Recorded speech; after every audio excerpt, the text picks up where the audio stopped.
If you foolishly ignore beauty, then you will soon find yourself without it. You are beautiful. You are beautiful. You are beautiful. Don't let anyone tell you otherwise.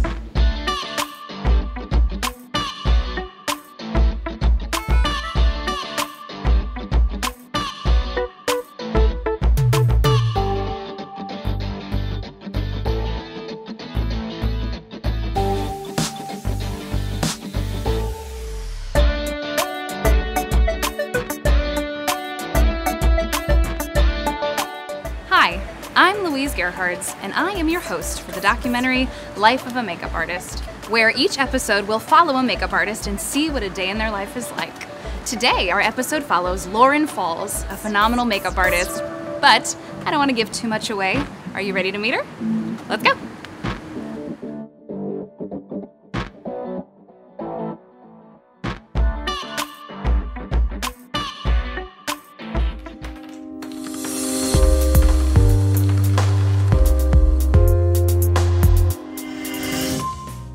Lauren, thank you so much for being here with us today. Thank you. So tell us a little bit about yourself.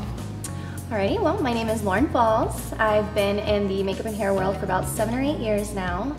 Wasn't necessarily anything that I went and sought after, so it was something that just kind of fell into my lap, and I've just kind of been running with it ever since then. Awesome. What did you do before? I was actually in real estate, beginning to get into real estate, and that was when the market kind of hit a low point, so I was like, not my thing. So kind of started testing other routes, and this is the route I took. Yeah, awesome. Was it something when you were younger that, was it prom and homecoming and friends asking you to do hair and makeup, or was it something that was kind of brand new to you when it fell into your lap? Well, when I was in high school, I had awful experiences getting my hair and makeup done. Like, I was never thoroughly happy. So it was definitely kind of a, I could do better at this kind of light bulb, you know? I didn't necessarily go into it right away, so whenever it kind of came back to me, I was like, well, maybe I should give this a shot, so yeah. You could give the world some better hair and makeup. I think I could do a little bit better. Than you experienced. Yeah, absolutely. So in your mind, what do you think makes a good makeup artist? What do they need? In my mind, being a good makeup artist is looking at somebody and being able to change a look depending on the person's features. So what you might do on one person's set of eyes, you might do differently on somebody else, just because it's just a totally different canvas that you're working with. So spotting out those differences and knowing what works for each person is definitely important. And then patience, of course, you know. Patience? Yes. Well, explain, okay, patience. Why is patience so key when you're doing someone's makeup? I have a lot of clients who do not know what they want. So it's kind of leading them into the direction that they don't know that they want to go into yet until we get there. So it's a little tedious and can be very time consuming sometimes, So you would say that they have to have a lot of trust in you and your artistic kind of vision in general for what you know what might work on their eyes that they necessarily don't. Yes, yeah, absolutely. Yeah, trust is key, for sure. Trust. And so do you find that your customers or your clients, did they do a lot of research beforehand? Did they bring you stuff and sometimes say, will this look good? And you know it won't? Yeah, actually, I encourage that. A lot of girls don't know, like I said, what they want to do for instance, their wedding day. So I always ask, you know, go to Pinterest or online, look for different styles that you like, that you don't like, so that way we can kind of sit down and figure out what direction we want to go in. Sure, sure. Yeah. So when starting out, what do you think are the basic necessities? Say I'm brand new to it, I want to be a makeup artist. What are the things you have to have?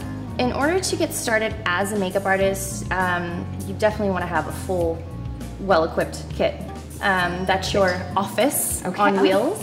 Really per se, you know what I mean? So it's definitely important to have many different varieties of kind of makeup because everybody's skin is different. You know, you have different skin tones, things of that nature. So variety meaning like probably a variety of colors, I would imagine, for eye stuff. But even like foundations, are there different types? Even foundations all the way down to your eye primer. I mean, each person needs a different eye primer, just, you know, due to different skin colors or different eyeshadow styles that you're doing. So yeah, everything matters in your kit. So you mentioned primer. What exactly is that? I think a lot of women don't necessarily use it. So should everyone, like on the daily? Yeah, I think so.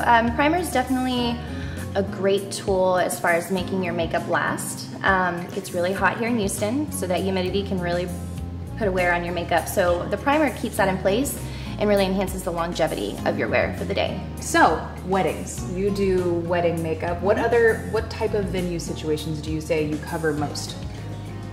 Wedding makeup, commercial makeup. Oh, okay. So I definitely have a bigger wedding clientele than anything else. Commercial, I'm actually veering off into the commercial world at this point. I'm kind of like testing different routes out, figuring, you know, what I like best, what I don't like best, but definitely weddings really keep me busy. That's like my bread and butter of my business. And how do you acquire business? How do you get your name out there? How do these brides find you? A lot of word by mouth. I mean, pretty much all of my clients are all referrals. And then I work for several companies here in Houston, so they call me up and see if I'm available. So, I mean, I'm basically freelance. So whatever day I have, I make work. Okay, awesome. Yeah. So for sort of wedding makeup, you do the bride's makeup, maybe bridesmaids, mother of the bride, all that kind of stuff. Do you stick around to do touch-ups for them, or is it kind of you make sure the photographs go well and then? It's definitely an option. It's an add-on to the package. So I'm there for the bride and her bridal party. They go off, they do their ceremony. If she wants me to stay, then I'll definitely stay, but it's just let me know. So when you're setting a price for maybe a bride or a prom look or even for commercial work, how does that work? How do you decide your price? That's a great question. You know, in the beginning, of course, your prices are lower, kind of a beginner at that point. But I mean, as you grow throughout the industry, you become more valuable. So depending on who you've worked with, who you've partnered with in different instances, you definitely want to make sure that you stay competitive. There's many artists that are undercharging, which I think really doesn't, what's the word I'm looking for? Doesn't do anybody favors. Yeah, I mean, I wouldn't trust another artist if she was at a certain point with her pricing. So I think that the trust really comes into play and the professionalism at the price point. So you definitely want to stay competitive with other companies. I think that's the main thing, because you don't want to be too high, you don't want to be too low, but just staying right there in that balanced point, you know, because I mean, each client's different, each look is different, but you just want to stay at that neutral. So you would charge them for a look, or is it hours, depending on how? A look. Yeah, it's per look. So hair is a certain cost, makeup is a certain cost, and then you have a package deal for both hair and makeup. Okay. Yeah. Gotcha. So as far as foundation is concerned, do you go for a very heavy look? Is that different for photography? Or, I mean, if you were doing something for film versus stage, that's definitely going to look different, but more of a natural look? What kind of foundations do you use?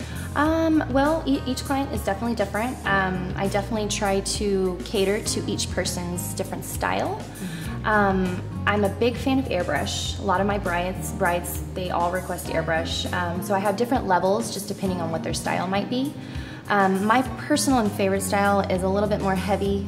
I like it for myself, but for my clientele, I'd stay more into the natural. You know, just enhancing your features and not covering them up. That's like my motto. Well, and that leads to an interesting question. So if someone is, say, getting their wedding photos taken, maybe someone who's not used to getting their photos taken because maybe they have blemishes or stuff there is needing to be hidden, does that come up a lot? Do you kind of to deal with that? Absolutely. I mean, that's a big thing. A lot of people aren't, this is all new to them, you know, so they're really stepping outside of their comfort zone. So it's my job to make them feel comfortable in their own skin and beautiful. Exactly, which that's important when being in front of all the cameras. Right. So if someone was just starting out with becoming a makeup artist or wanting to do that, would you suggest that they get something like airbrush right away, or is that something you build up to? I would build up to it, definitely. It's something that takes practice, for sure. So you definitely need to make sure that you got your complexion and skin matching down, and then you can kind of graduate into the airbrush. So what are the kind of things that you feel you need to do practice-wise? Do you just grab a friend and say, I'm putting makeup on your face to try to just practice? Pretty much. That's exactly what I do. I love to take people in and just like make them pretty and try different styles. And if there's something that I've seen that I haven't done before, I always try to try new techniques and keep my techniques up to date and fresh. Wonderful. Are there newer techniques that you've been trying recently? I think the newest technique I've been playing around with is the copper colors. It's a very big summer color right now. And so that's the biggest thing I'm working on is incorporating more of a summery look, which is perfect timing for summer. So we have two beautiful models here today. Would you do us the honor of showing us how to? We would love to see your tutorials in action. Really? I would love to. So I'm thinking maybe, and tell me if this will work, some sort of dramatic eye. I really like a good smoky, intense eye. Okay. And just showing what would look good with that, but then also maybe a bold lip on the other. Perfect. I love it. Awesome. Let's do it. All right.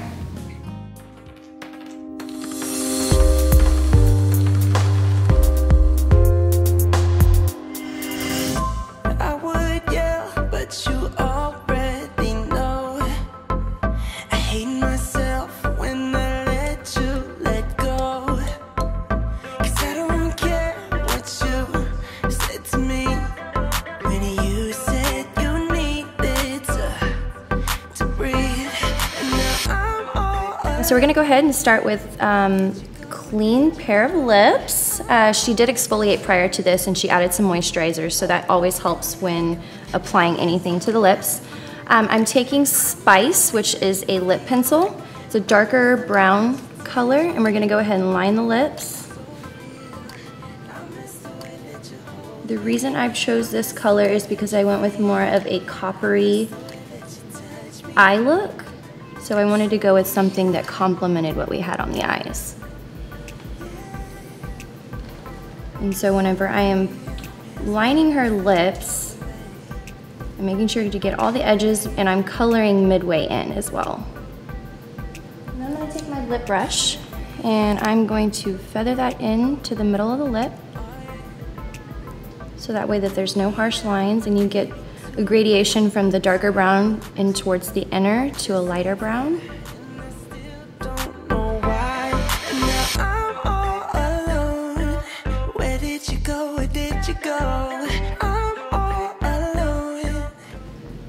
And then we're gonna take our lip color.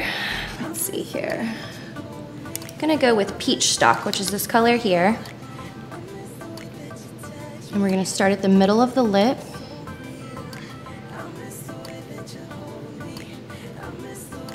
And kind of feather that out towards the outer edges.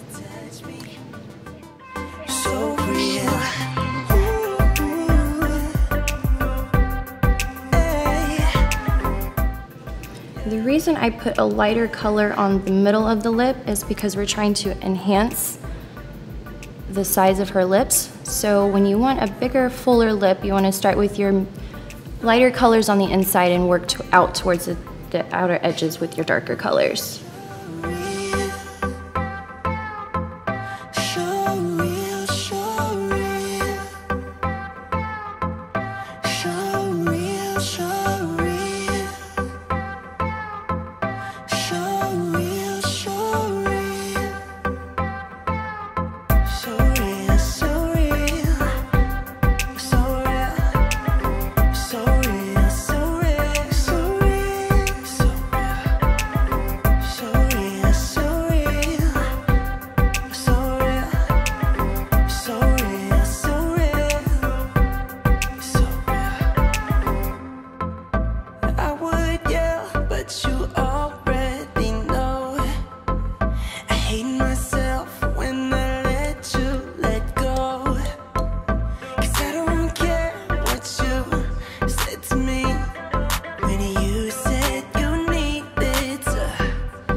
You hold me, I miss the way that you feel, I miss the way that you touch me, so real,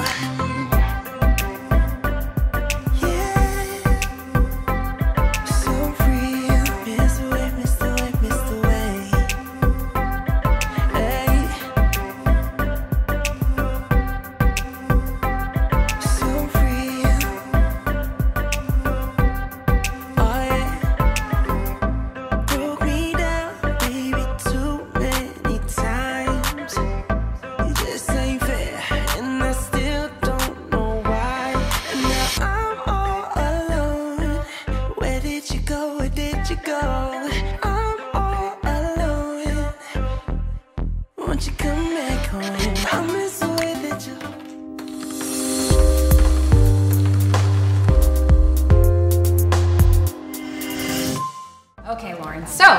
walk us through just the general how we did this. They look beautiful, by the way. Both of them look gorgeous. Thank you, they're both beautiful. So with Kaylee, what we did was more of a natural look, more summery, coppery colors like I was talking about earlier, whereas gold, copper, good for summer. Right. I went with more of a natural lid. And then for the lips, we went a little bit more dramatic with that coppery color, so that way the two of them complement each other. Gorgeous. Beautiful. And so is it a lipstick, a lip gloss? This is a lip pencil, lipstick, and lip gloss. So what I did was I lined the lips with a MAC pencil, which was Spice.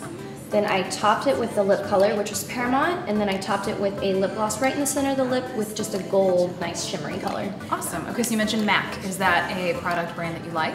It is one of the product brands that I like. I love MAC eyeshadows, lip glosses. For traditional foundation, they have great options for that. And then I think for the eyes, yeah, we use mostly MAC colors, so yeah. Okay, so MAC is a great company. We like them. Thanks, MAC. All right, and how about this lovely lady? All right, so what we did here was we did more of a dramatic eye.